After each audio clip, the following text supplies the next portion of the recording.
Ladies and gentlemen, boys and girls, children of all ages, welcome to the channel. It's your boy, World of Wrestling, here today to discuss about WWE Raw, March 3rd, 2025 review. This was a pretty solid, okay,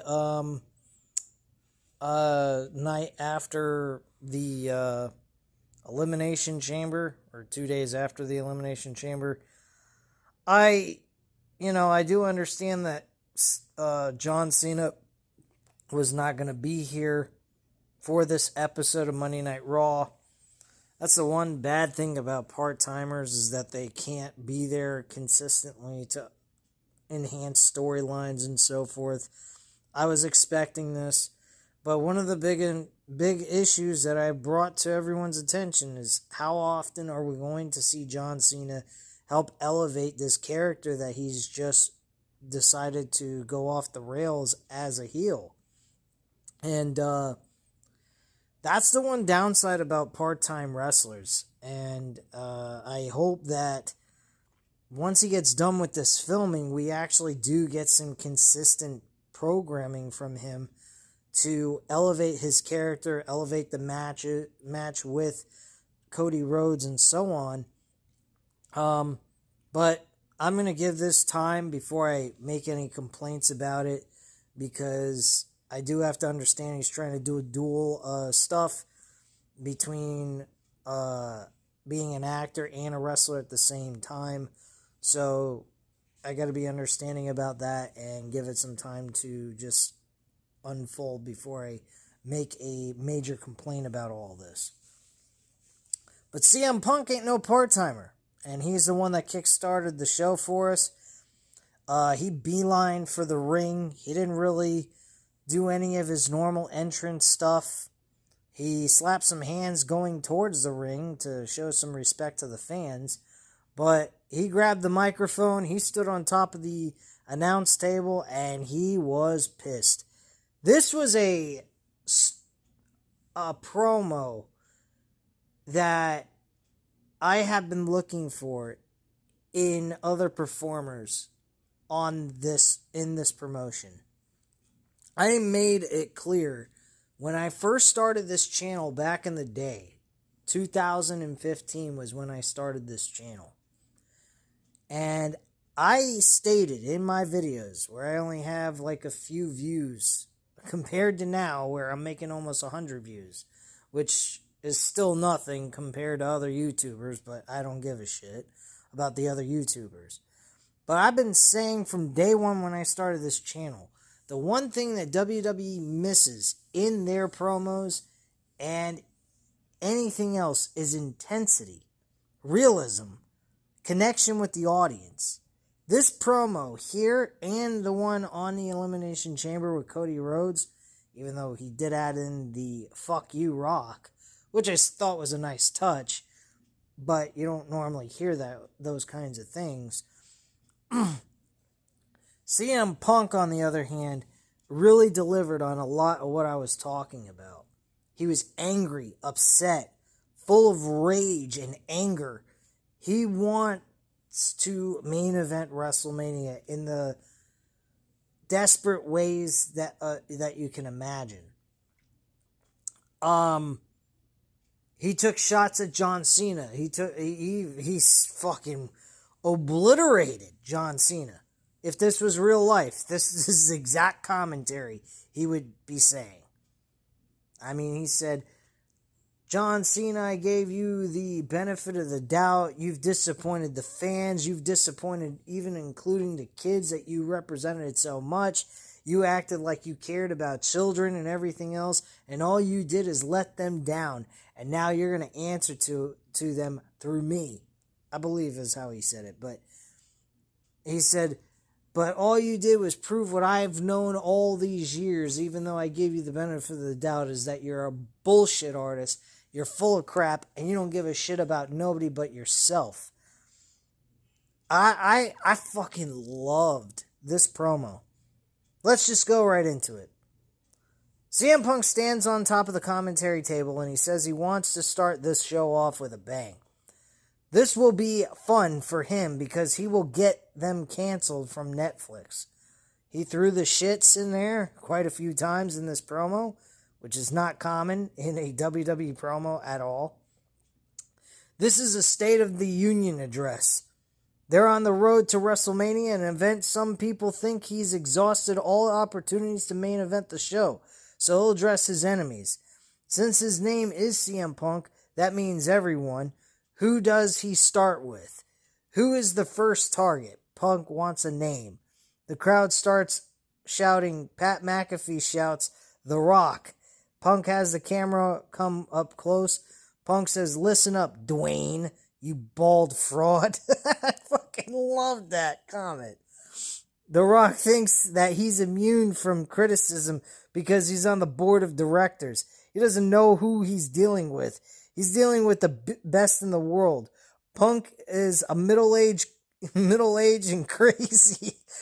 He marched through hell to get opportunities in WWE after returning. The Rock is a Mr. Midlife Crisis, and he thinks he can walk in when he feels like it. And The Rock hides behind the fact that he thinks he's the biggest star here. Punk would love to say this to his face, but he hasn't graced us with his bullshit, and taps his arm to mock The Rock's goosebumps. Fucking love that. That was a nice touch. Punk has never been more delusional. He says Punk has never been delusional or desperate to wear a fake title. A loud CM Punk chant fires up, and Punk wants to have the people's champion because he's earned it. Punk has never been more desperate to sell his soul. That brings him to John Cena. We can all see through him.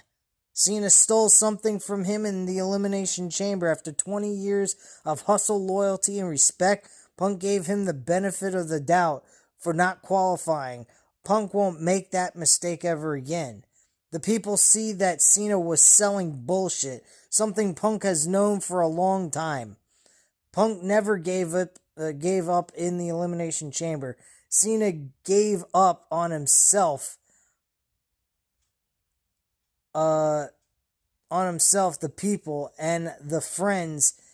The joke is on Cena. Punk will see him down the road and get his hands on the bald frauds.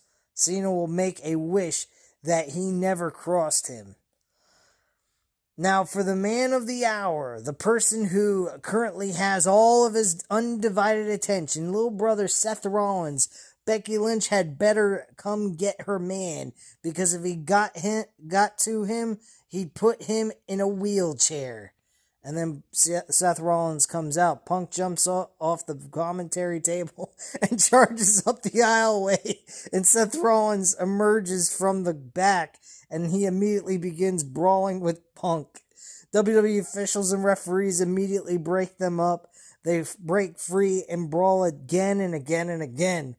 Even Adam Pearce comes out and sends more security down to the ring, and Rollins and Punk continue to brawl. They avoid security and brawl into the ring. Crowd's chanting, "Holy shit." Security pulls them apart, but Rollins fights them off at ringside. Punk and Rollins brawl against the barricade, and Rollins falls over into the crowd. The crowd is loudly buzzing. Rollins jumps over the barricade and goes after Punk. They fight and tumble over the announcer's table. Pat McAfee shouts, "Holy shit, Cole." The crowd chants, "This is awesome," and they're finally pulled apart. Pierce stands in the middle, but Rollins breaks through and jumps on Punk once again. Rollins is soon pulled away and throws a bottle at Punk before going up the aisleway. Punk has a wild look in his eyes. And back from commercial break, many fans and podcasts react to John Cena's heel turn, which is one of the greatest heel turns in a very long time, actually. We'll see more of that later on in the show. They highlight what Seth Rollins and CM Punk did during the commercial break, and so forth. Next up, we go to the Judgment Day clubhouse. Hold on. I lost my place. What the hell? Okay, this is awkward.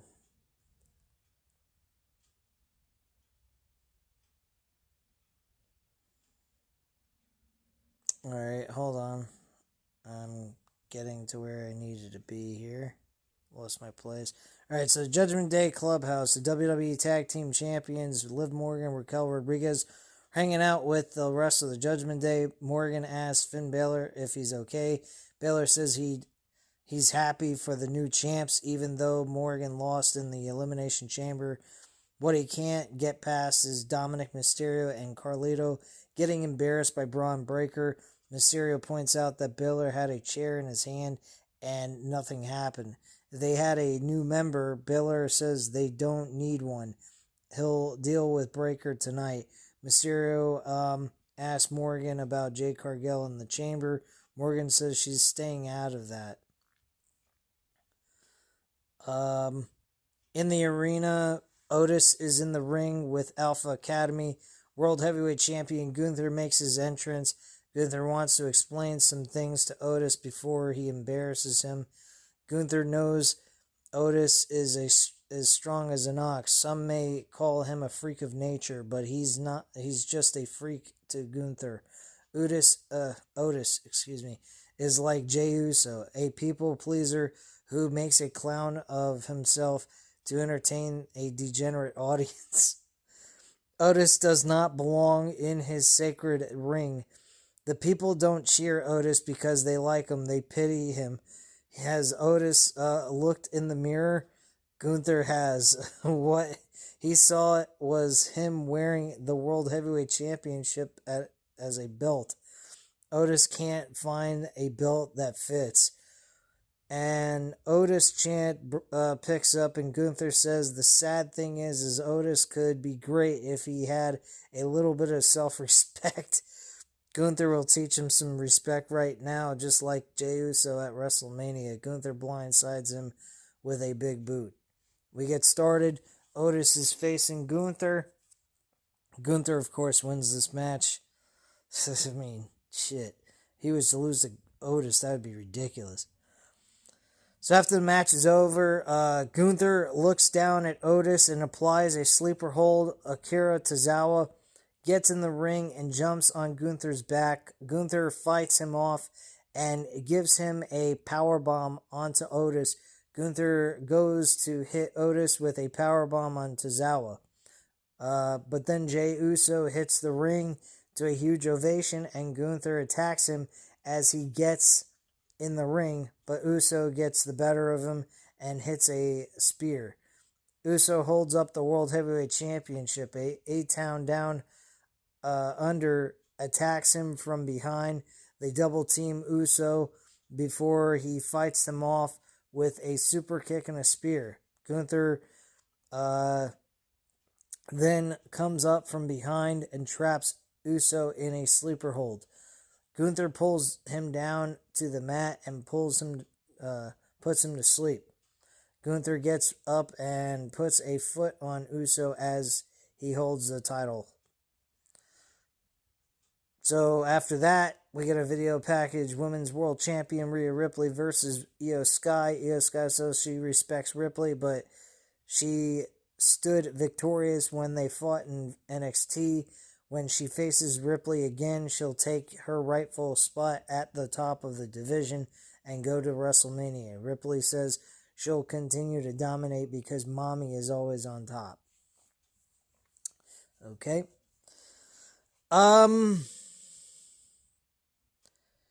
Next up, we had backstage interview. Kathy Kelly interviews AJ Styles and asks him about the ending of the Elimination Chamber. Styles couldn't believe Cena sold out. Karrion Kross embraces him from behind and says it's not that surprising. Kross tries to stir the pot with Styles regarding Logan Paul.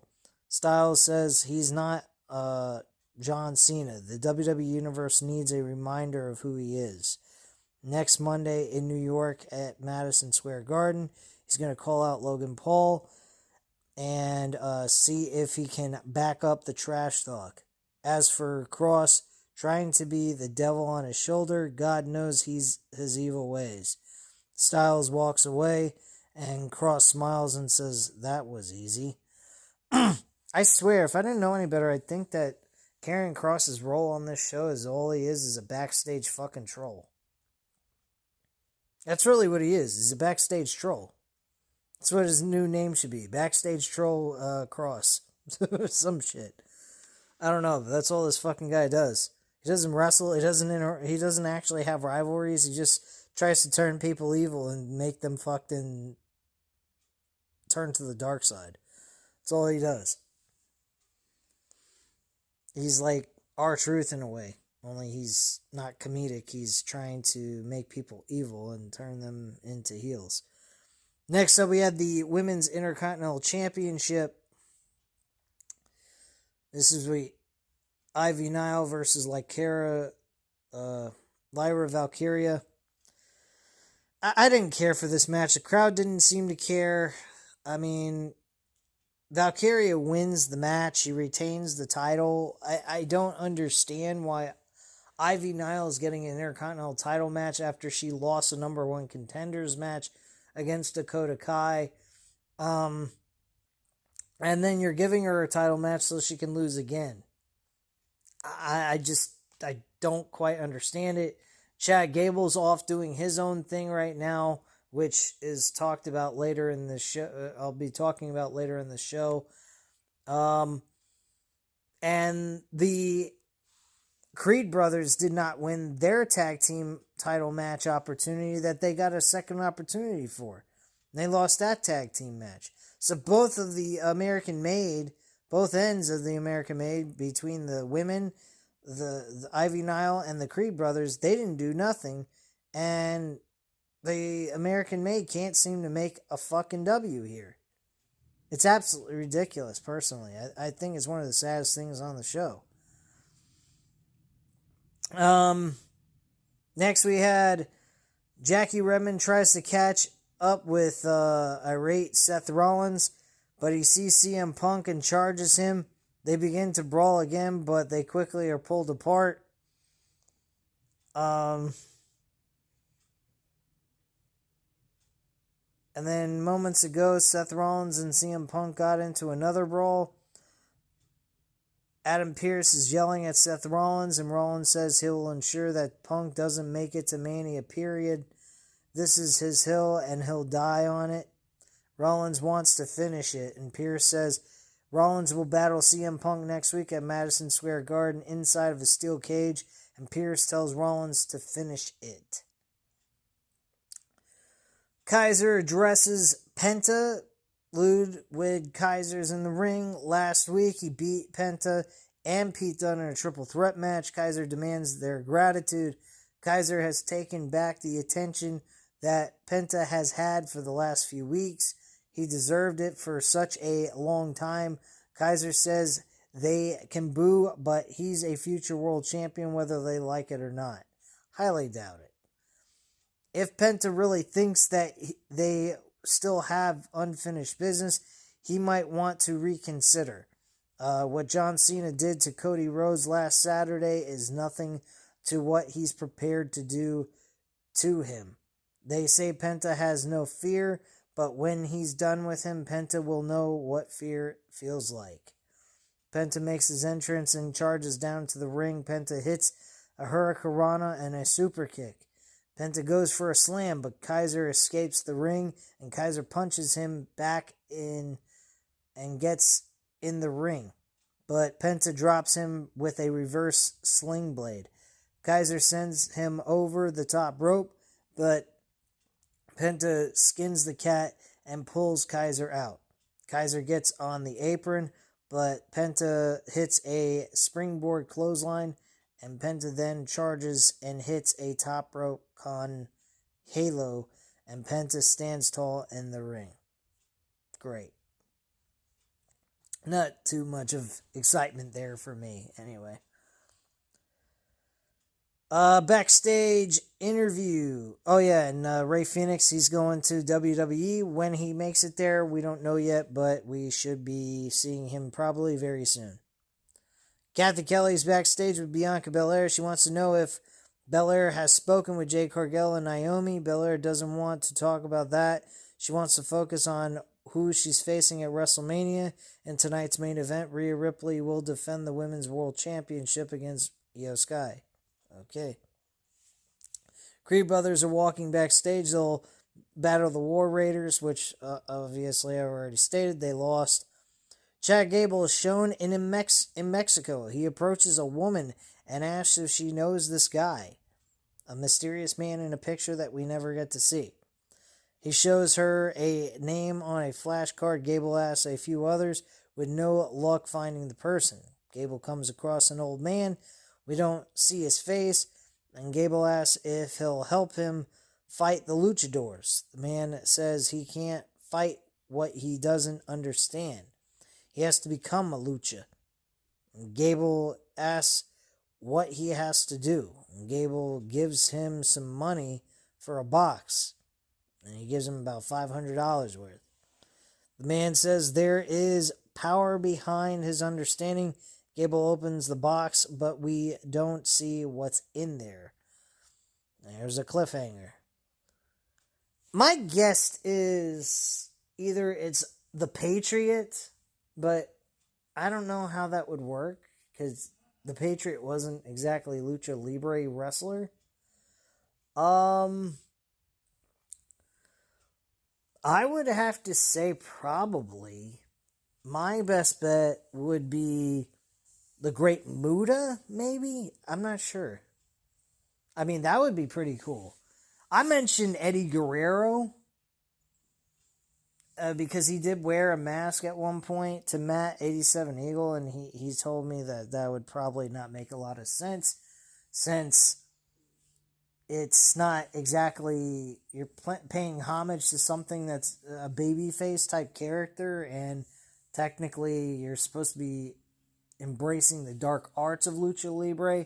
So unless it's somebody from Lucha Underground I've never heard of, I'm not quite sure what the hell it could be, to be quite frank. But should be interesting seeing what they're going with this Lucha Libre mask. So yeah. So it should be interesting how that all unfolds.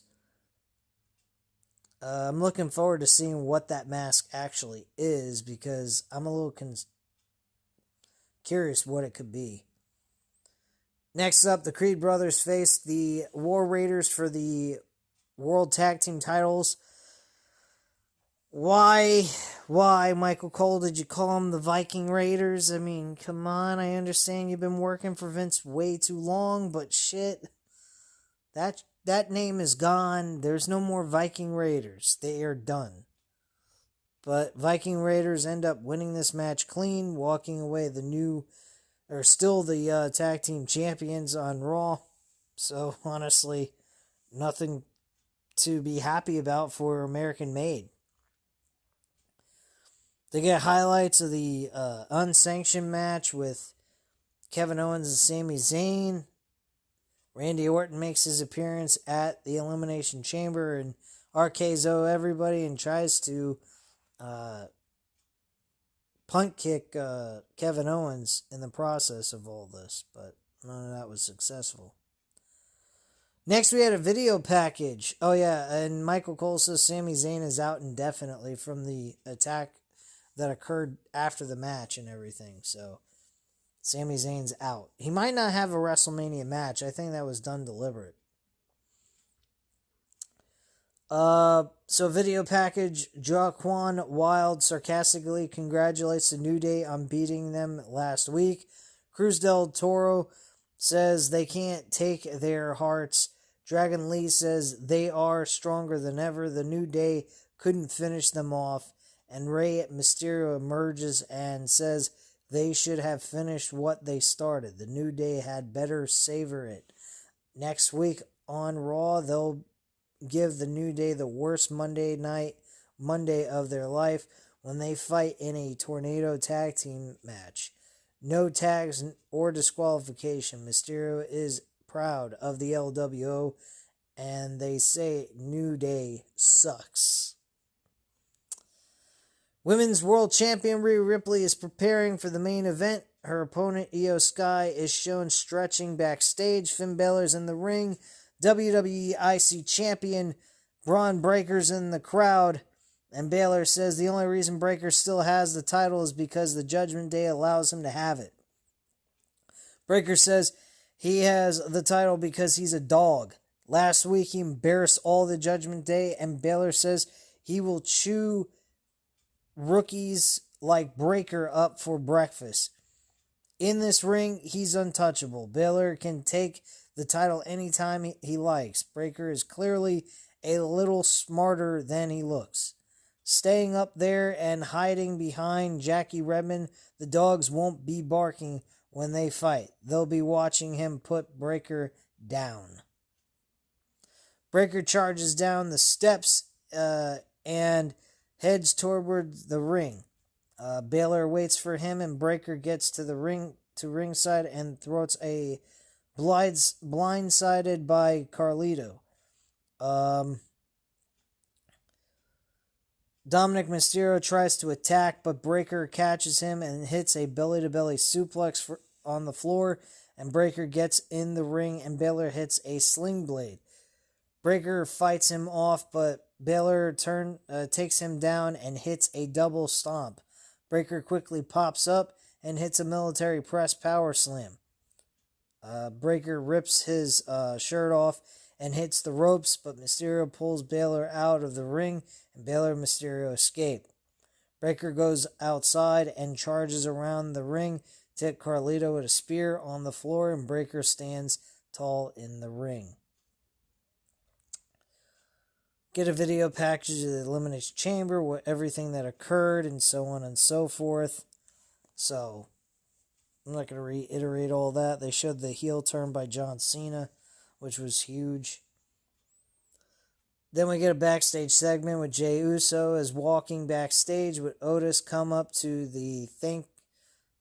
thank him for his help, and Uso shakes hands with him. Kathy Kelly then walks up to Uso and she asks if what happened out there has thrown him off his game. Uso says it threw him off a little bit. It's the wrong time for that. Gunther has him doubting himself. He'll walk through the valley of the shadow of death to come out on top. Uso leaves the arena with no shirt on. And his attitude is he's going to prove everybody wrong and become the new world champion. I absolutely loved this promo. This was an excellent promo by Jey Uso. He hit it right on point, and he was full of intensity. That's what we need. We need a lot of fucking intensity on this show and on SmackDown. That's what WWE needs. No smiling, no happy-go-lucky attitudes. This is about war, competition, and grit, and so on. There's no happy-go-lucky crap going on here. It's about competition and reaching to the top. That's basically it. Nothing else. So the next thing we get is the main event. Main event was for the Women's World title. Unfortunately, Rhea Ripley ends up losing this match to Io Sky. I was actually a little bit surprised. I thought that there was going to be her being that she was added to the world title match through certain situations that occurred during the match that caused her to lose the match altogether, and she was granted a rematch, so the match was turned into a triple threat match. So they did the complete opposite and actually had some balls here, pulled the trigger, and had Io Sky go over on Rhea Ripley. That was impressive. And how this occurred was the fact that she was distracted by Bianca Belair, Rhea Ripley. Rhea Ripley ends up getting distracted because she was clapping for Io Sky acting as if she wanted Io to win, and she's like, you want her to win? Why? Because you think she's an easier opponent to face to win the championship from? Well, what's your deal? And she spent like way too much time doing that while Io Sky was recovering in the ring. She ends up losing the match at the end, and Io Sky gets a surprise victory at the end of Monday Night Raw. I thought that was great. This match wasn't bad either. Very solid main event match. And they just were hitting on point. Bianca Belair, I think, is also part of the attack. I don't think it was just Naomi. Honestly, let's be real. Naomi couldn't have done this all by herself. She had to have another person or several people with her attacking Jade Cargill. Jade Cargill is way too big of a woman for Naomi to be able to beat the shit out of. I mean, she honestly, at the end of the day, we need Jade Cargill saying on SmackDown, coming out and saying, you know what, I know that Naomi was the one that was involved in this attack, but there was other people that I didn't get to see because they attacked me from behind. And that is where Bianca Belair comes in. So she doesn't know who the other attacker is because she didn't get to see that person.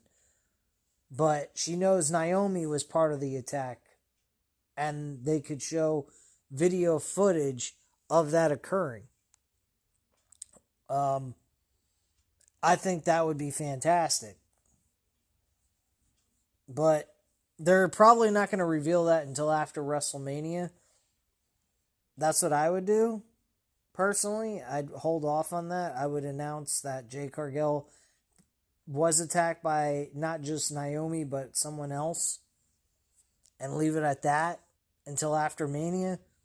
And then we get Jade Cargill finding out that it was Bianca Belair the whole entire time that also attacked her from behind. And then we get the situation where Jade Cargill probably is going to run to go after the World Heavyweight title. That's what I'm thinking is going to happen. Jade Cargill is getting the World Championship at some point. Or she may not. Because there's also the story of Rhea Ripley and Bianca Belair that they could tell as well. So maybe Jade Cargill gets a title match, but doesn't actually beat Bianca Belair at the end of the day. That could be another situation that occurs. Which I think I'd probably be more right on that idea than saying Jade Cargill would beat Bianca Belair for the world title. So let's just go with the second comment that I made. But yeah, this Raw was not bad, despite the lack of information that we could have gotten about John Cena's turn, which generally under normal circumstances with a full-time performer, you get that, but unfortunately that's not the case. So we just gotta wait, see what happens, be patient, unfortunately, and wait for the explanation as to why John Cena did what he did. And that's basically all there is to it. Outside of that, this show is a solid show. I don't think this was a bad Raw by any means whatsoever. So, that's pretty much all I have to say at this time. WrestleMania is turning out to be a good show. I'm very happy and excited about this entire event. And I'm looking forward to seeing how it turns out. And the build that we get leading up to it. So, these next couple of weeks should be a lot of fun. And very enjoyable. But anyway, guys, that's all I have to say at this time. You know what to do. Hit the like button if you like the video. Hit the subscribe button if you're not already subscribed to the channel. And leave a comment down below. I'll definitely get back to you on that. Thank you guys very much for watching. Have a great night, guys. Bye.